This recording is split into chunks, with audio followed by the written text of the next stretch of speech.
Dealt a setback to two Northern Virginia school districts. Judge Rossi Alston Jr. dismissed a lawsuit filed by the school districts that requested a halt to the U.S. Department of Education freezing federal funds tied to transgender bathroom policies. The judge says the court lacks the authority to demand payment, but allowed them to refile a lawsuit in a different court.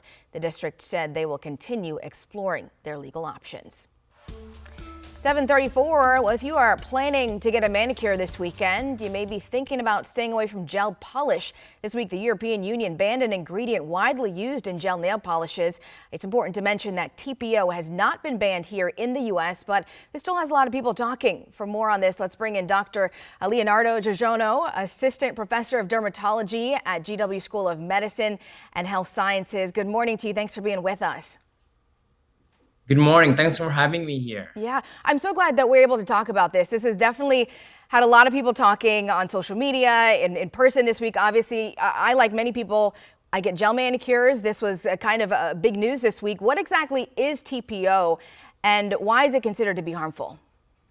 Yeah, so this is gonna get all the nail gel polish fanatic really freaking out. But for simplicity, when you go to that nail salon, nail gel has two things that are the big players. Something called TPO, and that stands for trimethyl benzoyl diphosphine oxide. I'm gonna keep it simple and just say TPO. And the other component of the nail gel is something called acrylate. These are the two big players. And the TPO is the OG photo initiator. What does that mean? So when you apply the nail gel on your nail, they're still come in liquid form. But photo initiator means it absorbs those UV light. When you go salon, they apply when the nail tech apply the nail gel on your nails and then put it under the light, it will polymerize and becomes hardened, giving you that beautiful nail polish. Now, knowing all this information, why is TPO still the main workhorse? They absorb the UV light really well. They cured slash make them harder and not liquid for really fast, and it doesn't give that yellow tinting. So for those of you who get like the clear ones, this is like a desirable options. Now, when the TPO goes under the UV light, it makes chemicals called free radicals, and that's what concerns a lot of people. Okay, and I want to ask you too, because every time we hear about something harmful, right, we try to be mindful of what we're putting in our bodies, on our skin.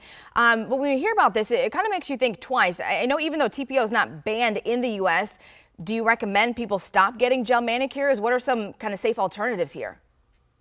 The main tagline of my answer, the evidence remains to be seen. The European banned the chemical without any human evidence. They saw it in the rat studies. That's very low level evidence.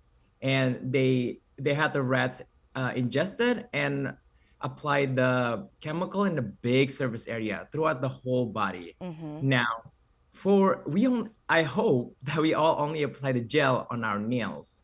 And it is virtually impossible for the TPO to be absorbed if you only apply it on the nails rather than ingest it or eat it or apply a big surface area on your hands. Now, the FDA, which is the governing body that makes this sort of statements, usually operate based on evidence on human rather than just like animal studies. So we don't know how much longer the TPO will linger around in the United States.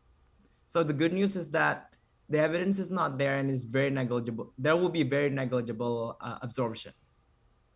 Well, I think this adds a lot of context, and we really appreciate it. I know a lot of people have been talking about this this week.